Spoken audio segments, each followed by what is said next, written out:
भोलेनाथ की कृपा से हम इस निवास पे अभी शुभारंभ कर रहे हैं। तो यहाँ रहने का एक अलग ही अनुभूति होगी। जो वातावरण है, इतनी यहाँ की खूबसूरती है, इतना सुंदर ब्यूटीफुल सब गार्डन से लेके बंगले से लेकर के यहाँ बसने के लिए मंत्रियों के बंगले तैयार हैं। माननीय मुख्यमंत्री जी सहित अन्य सभी के आवश्यक सब जब तैयार हो रहे हैं और घर में दिन रात जो सेवा देने वाले जो लोग हैं उनके लिए भी रहने की भी व्यवस्था, उनके पूरे परिवारजनों के साथ रहने के लिए उनकी भी व्यवस्था है। नए रायपुर में मंत्रियों का बंगला, मुख्यमंत्री का बंगला और राजभवन ये सब बनकर पूरी तरह से तैयार हो चुका है और अब तो कैबिनेट मंत्री रामविचार नेताम जो वरिष्ठ मंत्री हैं वो यहाँ पर शिफ्ट होने की भी तैयारी कर चुके हैं। आज हम रामविचार नेताम जी के नए बंगले पर यहाँ पर मौजूद हैं। अभी थोड़ी देर पहले ही पूजा पाठ शुरू हुई, विधिवत पूजा पाठ शुरू हुई। आज सावन सोमवार का समय था, रुद्राभिषेक भी हुआ और पूजा पाठ शुरू हुई और 31 तारीख को वो गृह प्रवेश यहाँ पर करने जा रहे हैं। हमारे साथ रामविचार नेताम जी भी यहाँ मौजूद हैं। आपने देखा कि अभी आप पूजा पाठ शुरू हो रही तो रुद्राभिषेक भी चल रहा था, आप पत्नी के साथ बैठे हुए थे, नए बंगले में आप शिफ्ट हो रहे हैं, सावन सोमवार का शुभ दिन है, नए बंगले में आ रहे हैं, कैसा महसूस कर रहे हैं और इस बंगले की खासियत क्या नजर आ रही है? क्योंकि बहुत खूबसूरत बंगला देख रहे हैं, यहाँ पर सभी सर्व सुविधा युक्त बंगला है। ये भोले बाबा की कृपा है कि आज सावन सोमवार के दिन से हमारा लगातार 3 दिन का पूजा है। भोलेनाथ की कृपा से हम इस निवास पे अभी शुभारंभ कर रहे हैं। रहना शुरू कर देंगे 31 तारीख से और उनकी कृपा तो हम सबके ऊपर बराबर बनी है। उन्हीं की कृपा से जो भी हूँ मैं आज मैं यहाँ पे हूँ। तो यहाँ रहने का एक अलग ही अनुभूति होगी। यहाँ का जो वातावरण है, इतनी यहाँ की खूबसूरती है, इतना सुंदर ब्यूटीफुल सब गार्डन से लेके बंगले से लेकर के पूरा आसपास के एरिया इतना खुलापन है, इतना अच्छा है। और इन सब को देखते हुए तत्कालीन डॉक्टर रमन सिंह जी के सरकार के समय ये निर्णय लिया गया था नई राजधानी बनाने का और संयोगवश और सौभाग्यवश मैं भी उस मंत्रिमंडल का इस निर्णय का हिस्सा था। तो ये मेरा तो परम सौभाग्य है कि जिस मंत्रिमंडल ने नया राजधानी बनाने का निर्णय लेकर के बनाया और फिर से यहाँ बसने के लिए मंत्रियों के बंगले तैयार हैं। माननीय मुख्यमंत्री जी सहित अन्य सभी के आवश्यक सब जब तैयार हो रहे हैं तो क्यों ना वो सौभाग्य जब मिला है तो हम यहीं पर आए पहले। और ये बताइए कि बंगले में बहुत सारी सुविधाएं देख रहे हैं कि एक रेसिडेंस का अलग एंट्री है, स्टाफ क्वार्टर्स भी हैं, मीटिंग्स के रूम भी है, क्या क्या खासियत है इस बंगले की?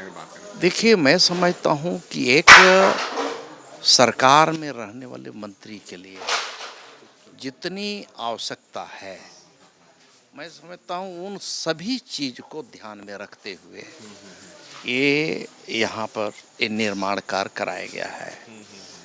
तो उसमें एक एक स्टाफ, छोटे स्टाफ, चाहे वो ड्राइवर हो, चाहे वो हमारे प्रहरी लोग हैं, गार्ड हैं, सुरक्षा गार्ड हैं और घर में दिन रात जो सेवा देने वाले जो लोग हैं उनके लिए भी रहने की भी व्यवस्था, उनके पूरे परिवारजनों के साथ रहने के लिए उनकी भी व्यवस्था है। गार्ड हैं, उनके सिक्योरिटी गार्ड हैं, उनके लिए अच्छी व्यवस्था है। उनके लिए रिटायर रूम अलग से रेस्ट रूम भी बना हुआ है। तो इतना बारीकी से ध्यान रखते हुए ये इतना खूबसूरत लॉन, खूबसूरत ये सब चारों तरफ ये ग्रीनरी का भी ध्यान रखा गया है। आगंतुक आ रहे हैं, आगंतुकों के लिए अलग से पूरा बैठने का एक साथ कम से कम 200-300 लोग वहाँ बैठ सकते हैं, अपनी फरियाद को रख सकते हैं, अपनी बात को वहाँ रख सकते हैं।